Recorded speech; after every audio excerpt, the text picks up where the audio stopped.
नमस्कार, बहुत स्वागत है आपका। मैं हूं आपके साथ ऋतु ज्ञानवानी। सबसे पहले बात जांजगीर चांपा की, जहां पर बोरवेल में बच्चा फंसा हुआ है। बोरवेल के लिए खोदे गए गड्ढे में फंसे राहुल को बचाने की कवायद लगातार जारी है। राहुल को बचाने की जद्दोजहद पिछले 50 घंटे से चल रही है।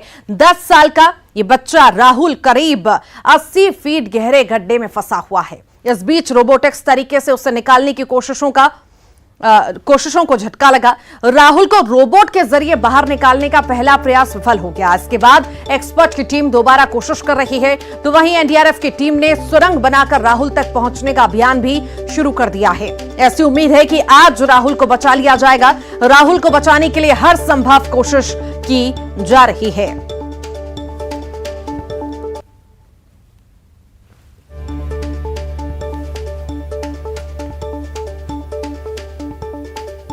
तो राहुल को बचाने का प्रयास लगातार किया जा रहा है। रोबोटिक्स टीम पहुंची, उन्होंने भी पूरी कोशिश की पर वो विफल रहे। उसके बाद जो है दूसरी टीम पहुंची है, वो भी लगातार प्रयास कर रही है और उम्मीद है टीम को कि आज राहुल को बाहर निकाल लिया जाएगा, जल्द से जल्द निकाल लिया जाएगा। और एनडीआरएफ, एसडीआरएफ की टीमें मौके पर मौजूद हैं, सेना के लोग मौजूद हैं।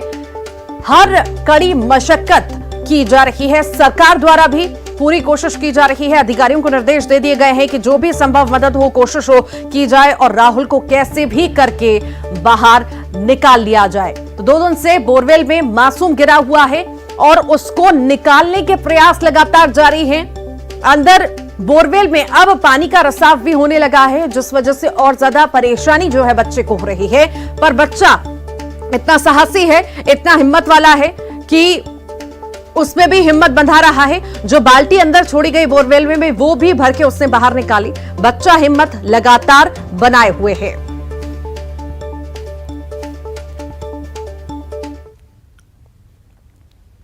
राहुल के रेस्क्यू पर बोले हैं सीएम भूपेश बघेल। हमने पूरी ताकत लगा रखी है। सीएम ने ऐसा कहा है कि अब केवल 9 मीटर की दूरी बची है। एससीसीएल के लोगों को भी बुलाया गया है। हमारी पूरी कोशिश है कि राहुल को बचाया जाए।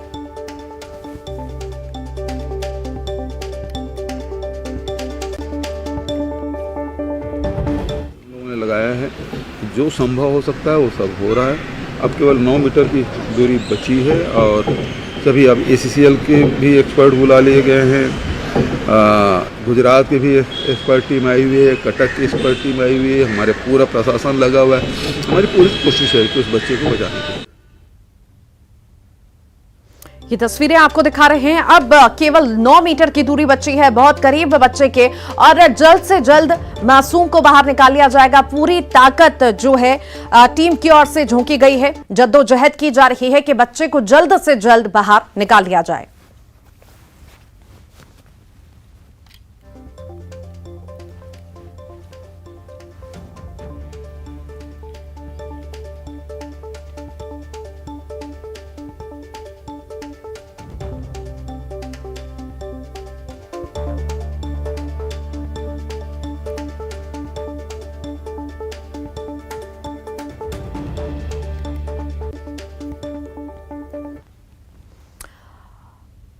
और इसी पर ज्यादा जानकारी के लिए हमारे सहयोगी जांजगीर चांपा में मौजूद हैं, मौके पर मौजूद हैं। युगल, आखिर अभी ताजा अपडेट क्या मिल पा रहे हैं? टनल बनाने की बात की गई थी, आखिर कहां तक वो काम पहुंचा और कितनी दूरी पर अब बच्चे से हैं? जी देखिए, इंतजार की घड़ी लगभग अब खत्म होने को है। हमारे बीच पुलिस कप्तान विजय अग्रवाल सर हैं, हम उन्हीं से बात करेंगे। सर, अब चंद घंटों बाद राहुल रेस्क्यू कर लिया जाएगा, किस तरह की स्थितियां हैं?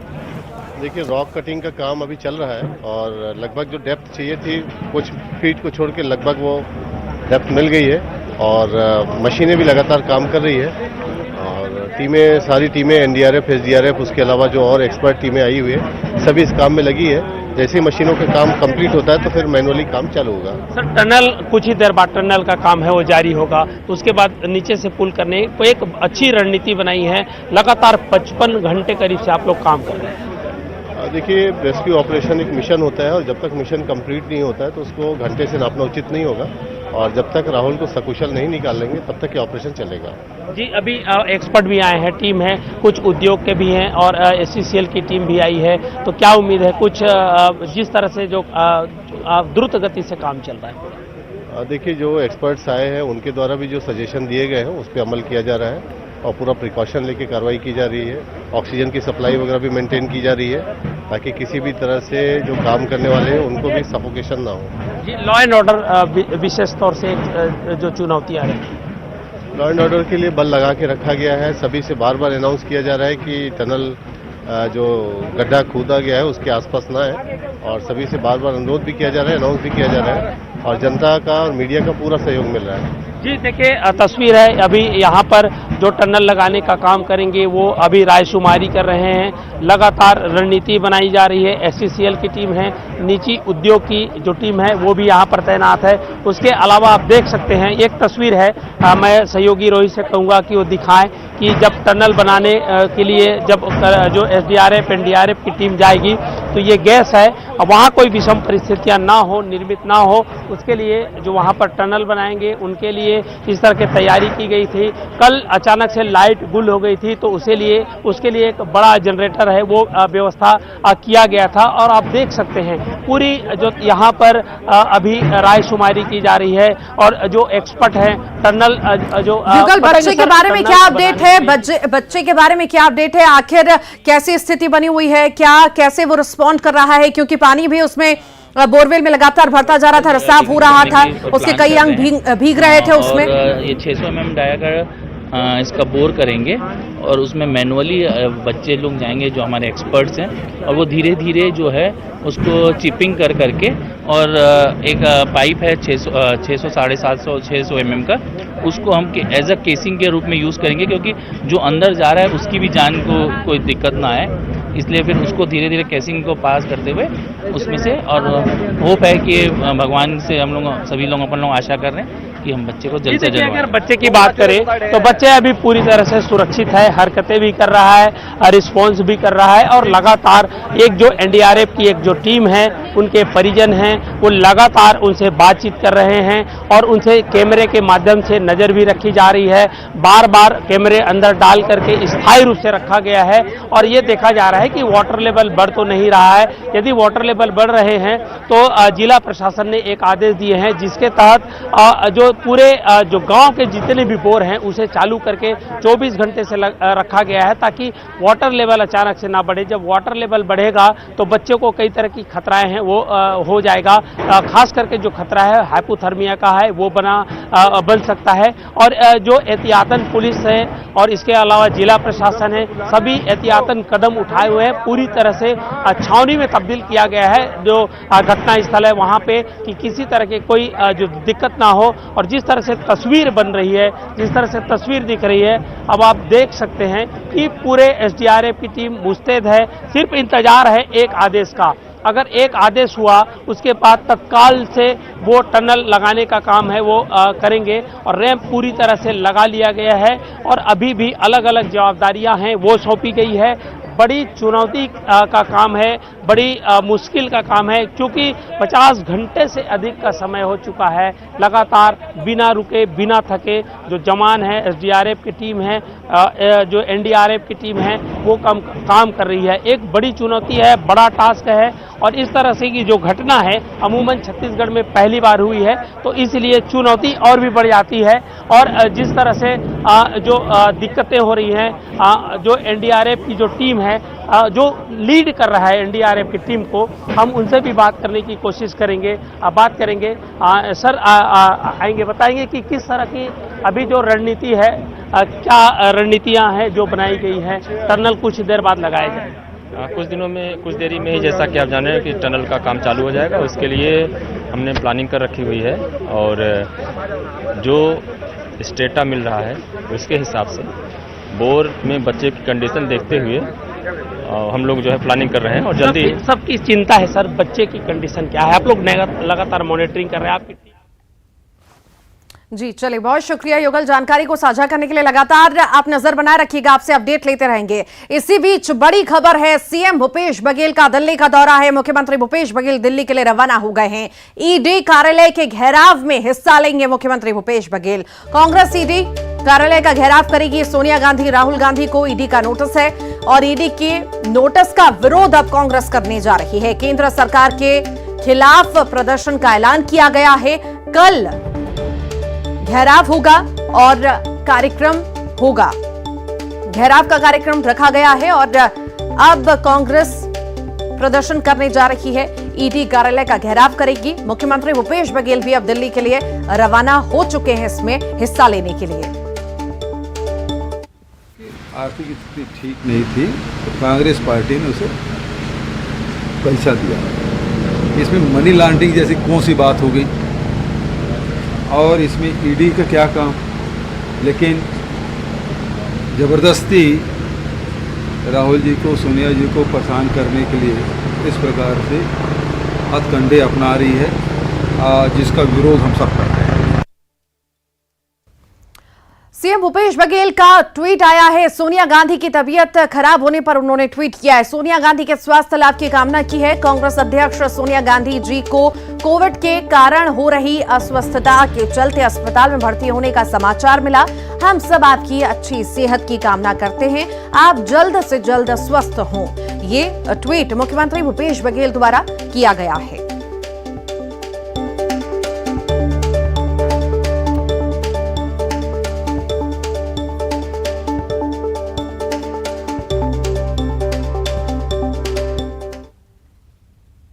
नेशनल हेराल्ड मामले में कांग्रेस की राष्ट्रीय अध्यक्ष सोनिया गांधी और पूर्व अध्यक्ष राहुल गांधी को ईडी द्वारा समन जारी किए जाने से पूरी कांग्रेस आक्रोशित है। मामले को लेकर देश भर में प्रदर्शन हो रहा है और इसको लेकर एक प्रेस कॉन्फ्रेंस के दौरान राज्यसभा सांसद विवेक तनखा ने केंद्र सरकार पर जोरदार हमला बोला। उन्होंने दुर्भावनावश झूठे केस लगाने का आरोप लगाया और कहा कि बीजेपी की पॉलिटिक्स ईडी तक सीमित हो गई है। गलत का प्रतिकार नहीं करेंगे, गलत का विरोध नहीं करेंगे तो हम गलत को स्वीकार करते हैं। और जिस लेवल पे विरोध होना चाहिए वो नहीं हो पाया था अभी तक। इसलिए हम इसका अच्छे से विरोध कर रहे हैं, क्योंकि अब सर के ऊपर पानी पहुंच चुका है। जिस प्रकार से हम देख रहे हैं कि ईडी की कार्रवाई रोज विपक्ष पे होती है, कहीं चुनाव हो रहा तो होती है, कहीं किसी को मिनिस्ट्री गिरानी तो होती है, तो क्या ईडी इसीलिए क्रिएट की गई कि आप विपक्ष को तंग करो और विपक्ष को ढूंढ के घेरो। सबसे बड़ी बात है कि इस केस में तो विपक्ष का कोई कानूनी त्रुटि भी नहीं है। आप कांग्रेस की लीडरशिप को घेर रहे हो फॉर ऑफेंस जो डजंट एग्जिस्ट। पीएमएलए का कोई ऑफेंस ही नहीं है, कोई प्रॉपर्टी का मूवमेंट नहीं है। प्रॉपर्टी आज भी एजीएल की है, वो एजीएल के नाम पे है, एक पैसा उसका किसी ने न। केंद्र में बैठी भारतीय जनता पार्टी की मोदी जी की सरकार लोकतंत्र की हत्या करना चाहती है, विपक्ष की आवाज को दबाना चाहती है। जो केंद्र में बैठी मोदी सरकार की नाकामियों को उजागर विपक्ष करता है, तो विपक्ष के नेताओं के ऊपर जो केंद्रीय एजेंसियां हैं, चाहे ईडी हो, सीबीआई हो, अन्य संस्थाओं को लगा दी है। तो ओपी चौधरी के बचाव में उतरे रमन सिंह पर सीएम भूपेश बघेल ने पलटवार किया। उन्होंने कहा कि आप सामने से लड़ाई नहीं लड़ पा रहे हैं, इसीलिए बदनाम करने के लिए हथकंडा अपना रहे हैं। 2 साल पुराना वीडियो अपलोड कर इसे 2022 का वीडियो बता रहे हैं, जो अपराध की श्रेणी में आता है, इसीलिए कार्रवाई होगी। गौरतलब है कि ओपी चौधरी पर कोयला चोरी का 2 साल पुराना वीडियो अपलोड करने का आरोप लगा है और इनके खिलाफ एफआईआर दर्ज हुई है। बजा लें, उसमें क्या फर्क पड़ता है। सांच को आँच क्या। दूसरी बात यह है कि आप सीधी लड़ाई नहीं लड़ पा रहे हैं, तो बदनाम करने के लिए, अधिकारियों को बदनाम करने के लिए, सरकार को बदनाम करने के लिए आप इस प्रकार से हथकंडा अपनाएंगे। आप आईएएस अधिकारी रहे हैं, आईपीएस के एग्ज़ाम दिए हैं, कलेक्टर रहे हैं, और उसके बाद यह हथकंडा कि कोयला चोरी हो रहे 2 साल पुराने वीडियो को आप डालेंगे और कहेंगे कि 2022 का है, तो सीधा ये तो अपराध की ही श्रेणी में आता है। और यदि सामान्य नागरिक होता तो पर भी कार्रवाई होती, और चूंकि वो और जिम्मेदार हैं, आईएएस अधिकारी रहे हैं, तो उसका तो अपराध और बड़ा होता है कि आप जानबूझ के प्रदेश में इस प्रकार से वातावरण बनाना चाहते हैं। तो जो गलत साबित हुआ तो एफआईआर दर्ज होगा ही, उनको तो उनके खिलाफ तो और कड़ी कार्रवाई होनी चाहिए, क्योंकि और पढ़े लिखे भी हैं, जिम्मेदार अधिकारी रहे हैं, तो ऐसे लोगों जो कानून के जानकार हैं ऐसे खिलाफ तो और ज़्यादा कड़ी कार्रवाई होनी चाहिए। सीएम भूपेश बघेल रविवार को पत्थलगांव विधानसभा दौरे पर रहे और इसी दौरान सीएम ने 94 करोड़ रुपए से ज्यादा के कुल 156 कार्य का लोकार्पण और भूमि पूजन किया। मुख्यमंत्री ने 42 करोड़ रुपए से ज्यादा के 56 कार्यों का लोकार्पण और 51 करोड़ रुपए से ज्यादा के 100 कार्यों का शिलान्यास किया। इस दौरान पत्थलगांव को जिला बनाए जाने के सवाल पर भी सीएम ने जवाब दिया और बोले कि पहले जो नए जिले बने हैं उनको व्यवस्थित किया जाएगा, उसके बाद ही नए जिले के बारे में विचार किया जाएगा। जशपुर में कांग्रेस के जिला कोषाध्यक्ष महेंद्र अग्रवाल के द्वारा किए जा रहे अवैध रेत उत्खनन पर सीएम ने कहा कि मामले की जांच कराई जाएगी। तो वहीं जशपुर जिले में लगातार डॉक्टरों के साथ हो रही मारपीट पर सीएम ने कहा कि दोषियों पर कार्रवाई हो रही है।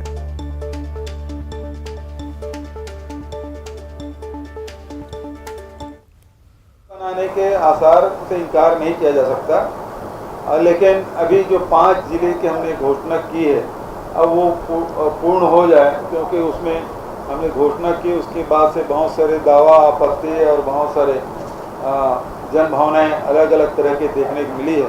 तो ये सब निपटने दे, उसके बाद ही विचार किया जा सकता है। अब ये देखिए ये ऐसा है तो ये प्रकरण अब पुलिस स्थानीय तौर पे देख लेंगे।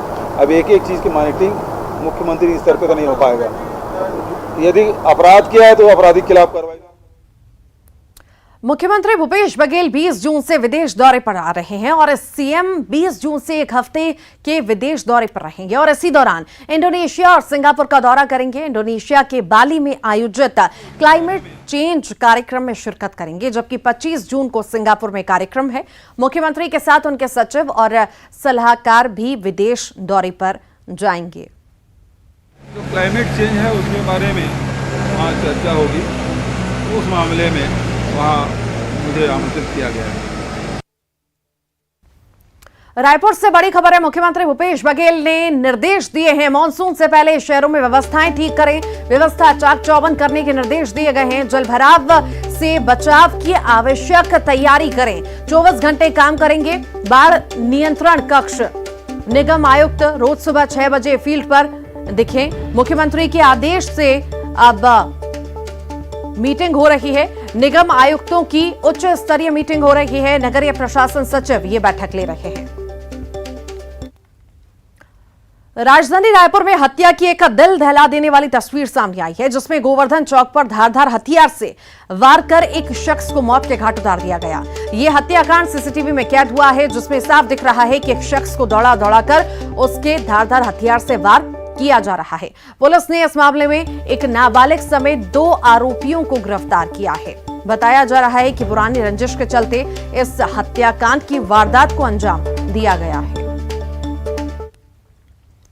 पेट्रोल डीजल की एक बार फिर कोंडागांव वासियों के लिए परेशानी का सबब बन गया है। इस बार कीमत की नहीं किल्लत लोगों को भारी पड़ रही है। कई पेट्रोल पंपों पर आउट ऑफ ऑर्डर के बोर्ड लटके हुए हैं और जिन पंपों में पेट्रोल डीजल है वहां लोगों की भीड़ देखी जा रही है। देखिए,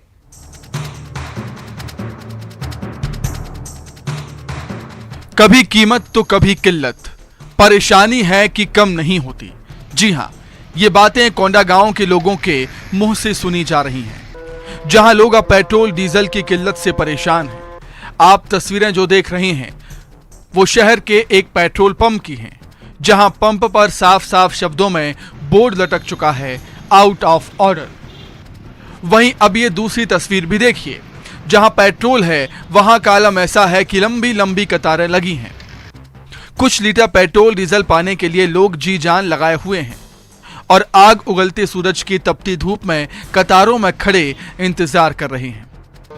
अब तो पेट्रोल पंप के मैनेजर का कहना है कि हालात यहीं रहे तो पंप चलाना मुश्किल हो जाएगा। कंपनी से ही सप्लाई बंद है। कंपनी का कहना है कि घाटे में है। कंपनी से माल आ ही नहीं रहा है, एडवांस डालने के बाद भी कंपनी माल ही नहीं दे रहा है।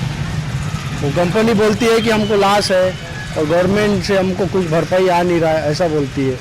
आज स्थिति क्या है पेट्रोल? अभी कल आया था एक गाड़ी माल, लेकिन वो डीजल तो पूरा बिक गया। रात भर में पूरा खेती किसानी ये सब आ गए, ले जा रहे हैं। और पेट्रोल चल रहा है अभी, जो थोड़ा बहुत है वो भी शाम तक ड्राई हो जाएगा। और लेकिन वैसा माल देगा तो पेट्रोल पंप चल नहीं पाएगा। एक दिन के आड़ में आएगा तो ऐसे में पेट्रोल पंप चलेगा नहीं ना, और कस्टमर भी परेशान रहेगा। कोंडागांव जिले में परिवहन का एकमात्र साधन सड़क मार्ग ही है। ऐसे में पेट्रोल डीजल की कमी से लोग परेशान हैं। लोगों का कहना है कि अगर जल्द ही हालात नहीं सुधरे तो इलाके के लोगों को भारी दिक्कत होगी। महंगाई बढ़ेगी, साथ ही इस समय खेती किसानी का समय भी है। डीजल नहीं मिलने से किसान परेशान होंगे।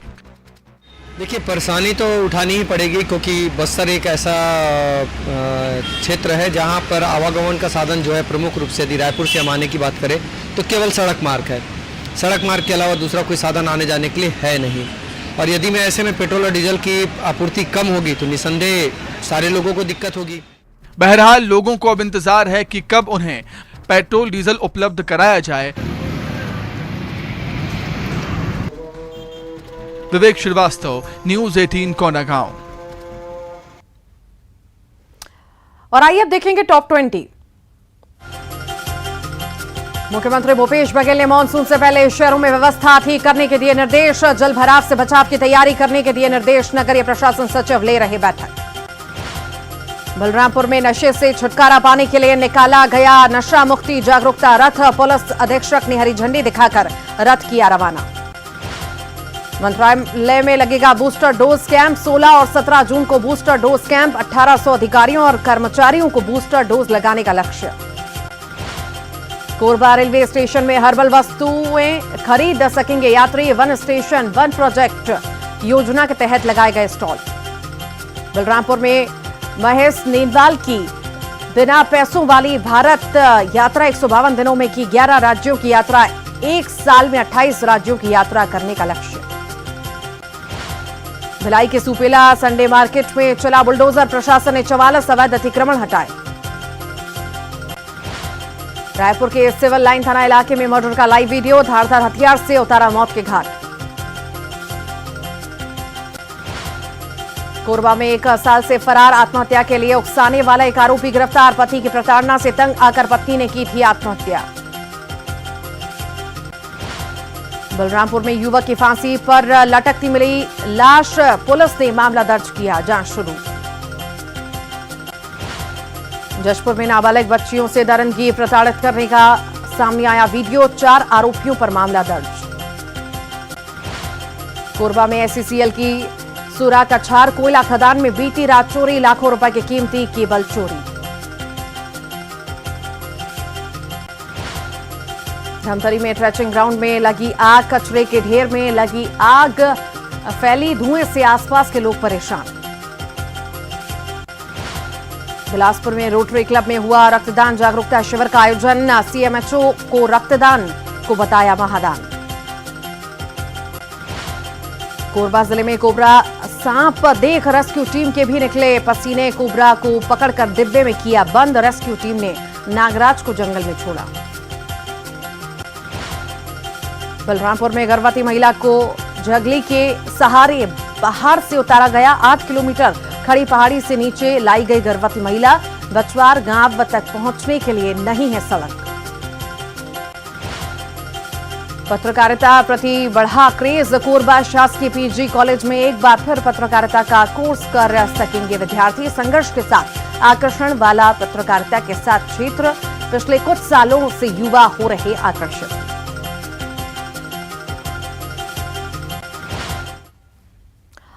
और इसी के साथ ही फिलहाल के लिए इस बुलेटिन में इतना ही। खबरों का सिलसिला लगातार जारी है।